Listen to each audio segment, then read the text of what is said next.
Hello everyone, मैं दीपक sir DLC education अड्डा में आप सभी का स्वागत करता हूं और डिस्कस करने वाला हूं एलिमिनेशन मेथड। एलिमिनेशन मेथड का ये हमारा दूसरा सम्स है, ठीक है। तो ये दूसरे सम्स में इक्वेशन ही मैंने थोड़ा सा चुन के लिया है। देखिए आप यहाँ पे आपको पता है कि x या y आप किसी एक को एलिमिनेट करेंगे। इक्वेशन 1 ये रहा आपका इक्वेशन 1 और ये रहा आपका इक्वेशन 2। इक्वेशन 1 और 2 को आप जब एलिमिनेट करेंगे तो आपको दिखाई देगा कि एक तरफ में x जो वेरिएबल है वो है और y दूसरे तरफ चला गया है। तो कैसे होगा सर ये? इसको क्या करना होगा, एक प्रॉपर वे में आप पहले चेंज कर सकते हैं, जिससे क्या होगा, एलिमिनेट करने में पहले आपको अंडरस्टैंडिंग बनेगा। तो मैं क्या कर रहा हूं इसको कि देखिए ये जो 2x है माइनस 5y है और हमारा जो इक्वल टू में जो +4 है उसको छोड़ दिया मैंने।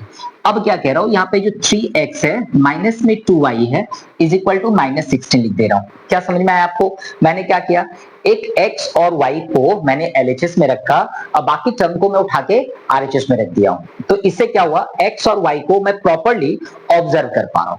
अब देखिए मेरे पास में क्या हो रहा है, यहाँ पे x जो वेरिएबल है इन दोनों का साइन सेम है और यहाँ पे जो y है उसका भी साइन क्या, दोनों का सेम है।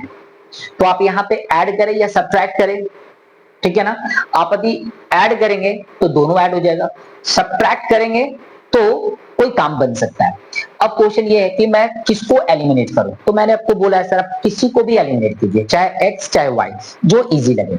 देखिए यहाँ पे 5 और 2 है, ठीक है ना। तो 2 का टेबल में 5 नहीं आएगा और 5 का टेबल में 2 नहीं आएगा। तो आपको करना क्या है ना सर, कि इन दोनों का एलसीएम निकालेंगे। क्या निकालेंगे? 5 और 2। तो मुझे पता है 5 और 2 का एलसीएम 10 होगा।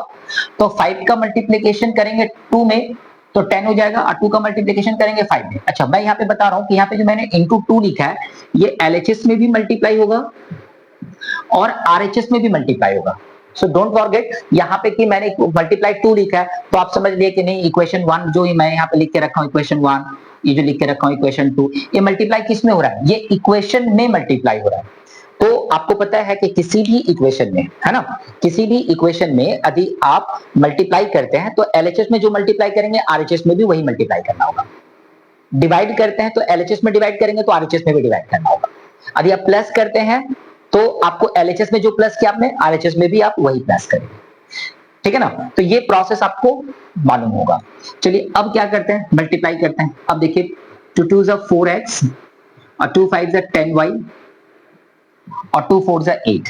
5 से करेंगे 5 3 is 15x, 5 2 is 10y और 16 5 is 80 हो जाता है, ठीक है।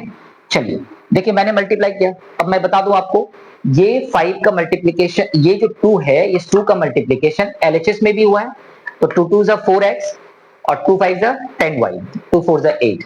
5 से मल्टीप्लाई किया आपने एलएचएस में तो 3 5 is 15 और 2 5 is 10 और 16 5 is 80। अब देखिए ध्यान से आप नीचे जो लिखा हुआ ना वो इक्वेशन 2 है, उसके नीचे थोड़ा स्पेस रखिए, थोड़ा स्पेस देख रहे हैं ना, थोड़ा स्पेस रखा हूं मैं, ये स्पेस रखिए और यहाँ पे लिखिए सब्ट्रैक्टिंग। क्या रखेंगे? लिखेंगे सब्ट्रैक्ट, SUBTRACTING, सब्ट्रैक्टिंग। जब भी आप कुछ सब्ट्रैक्ट करेंगे, मतलब इक्वेशन 1 जो आपका था ये था इक्वेशन 1 और ये था आपका इक्वेशन 2, लेकिन अब ये मॉडिफाइड हो चुका है। अब क्या करना है, साइन इसका बदलना है। देख रहे हैं ना, x किस में था? प्लस में, मैंने माइनस लिखा है और इसका साइन क्या है? माइनस, तो मैंने प्लस लिखा है। यहाँ पे साइन आपको क्या दिख रहा है? माइनस, मैंने क्या लिखा? प्लस। तो मैंने आपको कई बार बोला है कि कुछ भी सब्ट्रैक्ट करते हैं, कुछ भी सब्ट्रैक्ट करते हैं तो उसको ब्रैकेट में रखिए। ऐसा क्यों रखते हैं? क्योंकि ब्रैकेट के बाहर यदि माइनस है तो भीतर वाला टर्म क्या हो जाता है सर? चेंज हो जाता है। इसी रूल के कारण मैंने यहाँ पे सारे को क्या रखा? साइन मैंने चेंज कर दिया।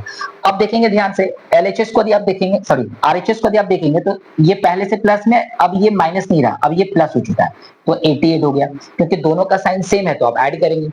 अब देखिए यहाँ पे ये नीचे वाला प्लस में है, ऊपर वाला माइनस में है, तो ये एलिमिनेट हो गया। ये जो मैंने काट के दिखाया ना यही एलिमिनेट है सर, ये 0 हो चुका है। और यहाँ पे ध्यान से देखेंगे तो प्लस में 4 है और माइनस में, प्लस में 4 है माइनस में 15 है। अब बोलेंगे सर प्लस में, नहीं सर प्लस में था अब वो माइनस हो गया तो माइनस में 11 आएगा, तो आप माइनस में 11x लिखेंगे। देखिए ध्यान से ये आ गया। अब यहाँ पे यदि आप करते हैं x का वैल्यू निकालते हैं तो 88 डिवाइडेड बाय -11, तो आपका वैल्यू आ गया -8। ठीक है ना। तो आपने y को एलिमिनेट किया और x का वैल्यू आपने निकाल लिया। अभी आपको करना क्या है, इक्वेशन 1 या इक्वेशन 2 कहीं भी आप वैल्यू रख के जो है आप y का वैल्यू निकाल सकते हैं। चलिए देखते हैं कहां पे वैल्यू पुट करने से हमारा आंसर आ जाएगा। तो मैं इक्वेशन 1 ही ले रहा हूं, ठीक है। तो चलिए लिखते हैं, पुटिंग द वैल्यू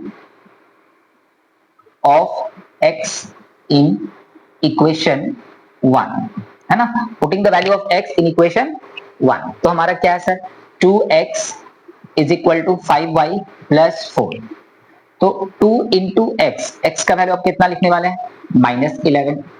ये जो प्लस 4 है इसको उठा के इधर ले आइए, -4 इक्वल टू 5y उधर ही रहने दीजिए, ठीक है ना, केवल 4 को उठा के ले आइए। तो माइनस में 22 माइनस में 4 इज इक्वल टू कितना हो गया, सो 22 अभी यहां पे आ गया, माइनस में 26 इज इक्वल टू y यदि लिखते हैं तो हमारा कितना आ जाएगा 5। तो ये हमारा इस तरह का वैल्यू आया।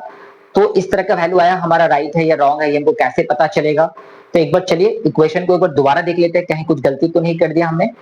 चलिए 88 कट गया, ओके ठीक है। माइनस, अच्छा देखिए x का वैल्यू मैंने -8 लिखना था, मुझे x का वैल्यू कितना है -8 लिखना था, इस तरह से, है ना।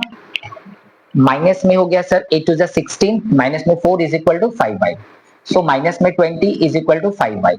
सो y इज इक्वल टू कितना होगा, माइनस में 20 डिवाइडेड बाई 5, तो 5 4 20, तो y का वैल्यू -4 आया। फिर क्वेश्चन वही है, एग्जामिनेशन हॉल में बैठ के आप तो सॉल्व कर दिए, एग्जामिनेशन हॉल में आपने बैठ के सॉल्व किया, लेकिन आपको कैसे पता चलेगा इक्वेशन आपका सॉल्व राइट है ना रॉन्ग है। तो भाई सर वेरीफाई कर लीजिए ना सर, क्या दिक्कत है, वेरीफाई कर लीजिए। ये वाला देखिए यहाँ पे जीरो बनाना है इसको, है ना, RHS जीरो, चलिए इसी में रख लेते हैं। क्या होगा वेरीफाइड में, ये आपको वेरीफाइड करने में हेल्प करेगा, रफ में कहीं भी जाके कर सकते हैं। 3 इंटू एक्स का वैल्यू कितना है -8, माइनस में 2 इंटू वाई का वैल्यू कितना है -4, और प्लस में कितना लिखा हुआ है 16, 8 3 24, माइनस माइनस प्लस 4 प्लस 16, ये वाला माइनस में है, ये दोनों देखिए प्लस में है, -24 माइनस 8 2 4 2 8, तो कितना हो गया 24 प्लस में, तो यहाँ पे घट के कितना आ गया 0। तो आपने वेरीफाई कर लिया, जैसे ही LHS वेरीफाई कर लिया तो आप एग्जामिनेशन हॉल में भी क्या हो जाएंगे, बिल्कुल श्योर हो जाएंगे कि आपका जो आंसर है वो राइट है। प्रॉपर स्टेप्स फॉलो करना बहुत इंपॉर्टेंट है। जो चीज इंपॉर्टेंट है वो है जहां पे मार्क्स कटता है, एक बार खुद आप टीचर बन जाइए और चेक कीजिए कि हमें कहां कहां पे मार्क्स कट रहा है, क्यों कट रहा है। तो ये चीज यदि आपने रख लिया, कर लिया, तो फिर आपका मार्क्स तो कट नहीं सकता सर। तो ये था एलिमिनेशन मेथड का एक छोटा सा प्रॉब्लम, जहां पे मैंने स्टेप बाय स्टेप आपके लिए सॉल्व कर दिया। अब मिलते हैं नए वीडियो में, लेकिन उससे पहले यदि आपको डिस्कशन अच्छा लगा तो प्लीज लाइक एंड शेयर कर दीजिए, और चैनल पर नए होंगे तो प्लीज सब्सक्राइब कर लीजिए। Thank you, bye bye.